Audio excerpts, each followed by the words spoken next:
तीनों pleura entrance से दाखिल होते हैं और यारी काई दोनों वीसा के पीछे चल रहे थे ताकि रास्ते में कोई डिफिकल्टी आए तो वो पीछे से असिस्ट कर सके। तीनों धीरे धीरे आगे जा रहे थे और जस्ट 20 मिनट में वो 500 मीटर का सफर तय कर चुके थे और अब उन्हें 120 मीटर की गहराई की तरफ जाना था। स्ट्रेटेजी के तहत यारी और काई ने एक्स्ट्रा ऑक्सीजन भी रख ली थी इन केस ऑफ इमरजेंसी। हालांकि वीसा को ये लग रहा था कि एक्स्ट्रा ऑक्सीजन सिलेंडर रखना बेवकूफी है, क्योंकि वो ये समझता था कि वो इस सफर को 4 घंटे में मुकम्मल कर लेंगे। यस, अनजाने में उन्होंने एक अच्छा डिसीजन लिया। अब तक तीनों केव के डीपेस्ट हिस्से पर पहुंच चुके थे और जहां वीसा को ऊपर की तरफ जाना था और पर्टिकुलरली ये हिस्सा नैरो था और वो अपने सिलेंडर की वजह से आगे नहीं जा रहा था और उससे भी बुरा वीसा की एक विंग भी रस्सी के साथ अटक चुकी थी। वीसा और उसकी टीम को यहाँ देर हो रही थी और वो लोग फ्रस्ट्रेट हो रहे थे। वो लोग ऑलरेडी 5 मिनट ले हो चुके थे, यहाँ उन्हें 1 घंटा और स्लो डाइव करके जाना होगा।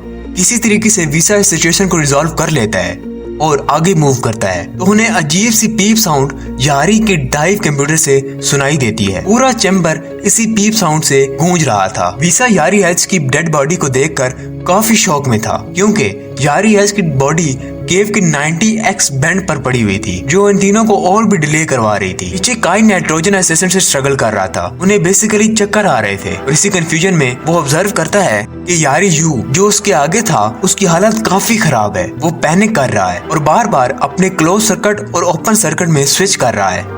इस स्विचर की वजह से उसका जिस्म में बहुत थकावट आ चुकी थी। यारी यू के इक्विपमेंट फंक्शन भी इतनी गहराई में बंद हो चुके थे और वो तड़पते तड़पते इस केव की गहराई का शिकार बन चुका था। अब तक कई समझ चुका था कि सिचुएशन बिगड़ चुकी है और अब उन्हें क्रिटिकल डिसीजन लेना होगा। आगे का रास्ता वैसे ही ब्लॉक था और वापस लौटने के अलावा उसके पास कोई रास्ता नहीं था। वो वीसा को किसी तरह चिल्लाकर वापस बुलाने के लिए कहता है। वीसा फुल दम लगाकर यारी एच को हटा रहा था और पहले से ज्यादा ऑक्सीजन इनहेल कर रहा था। उस सेक्शन को क्रॉस करने के लिए सिलेंडर गियर टूल को हटाता है और क्रॉस करता है और वापस गियर को पहन लेता है और ऊपर जाने लगता है।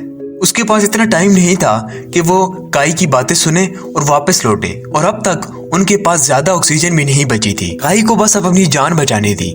वो यारी यू को वहीं छोड़कर वापस जाने लगता है। काई को ये श्योर नहीं था कि उसके पास कितनी ऑक्सीजन है। क्या उसके पास इतनी ऑक्सीजन है कि वो 400 मीटर का सफर तय करे? तो काई फाइनली डिसाइड करता है कि वो तेजी से ऊपर जाएगा, जो यहाँ से मरने से तो बेहतर है। उधर पैट्रिक भी सेम सिचुएशन फेस कर रहा था। पैट्रिक की इक्विपमेंट बैटरी भी खत्म हो चुकी थी। अब उन्हें चॉइस करना था कि वो गर्म रहने के लिए थर्मल वेस्ट का इस्तेमाल करेगा या अंडर वाटर बाइक का आगे मूव करने के लिए। वो डिसाइड करता है कि वो अंडर वाटर बाइक का इस्तेमाल करेगा ताकि उसकी एनर्जी भी बची रहे और वो अपने पैर से खुद को आगे भी किक करता था, जिससे वो गर्म रहा। एक मुश्किल 8 घंटे की डाइव के बाद पैट्रिक पूरा एग्जॉस्ट हो चुका था, लेकिन वो फिर भी एंट्रेंस पर रुकता है। वो कुछ खाने के लिए बैग में देख ही रहा था कि वीसा भी अपनी हेड पंप की रोशनी करता है और बाहर निकलता है। 3 बजे रात को काई भी प्लोरा एंट्रेंस पर पहुंचता है, लेकिन वो रास्ता बंद होता है। दोबारा बर्फ जम चुकी थी, लेकिन वो बर्फ तोड़कर बाहर निकलता है। 11.5 आवर्स की डाइव पानी में उसके पास अब जरा भी हिम्मत नहीं थी कि वो आगे चले।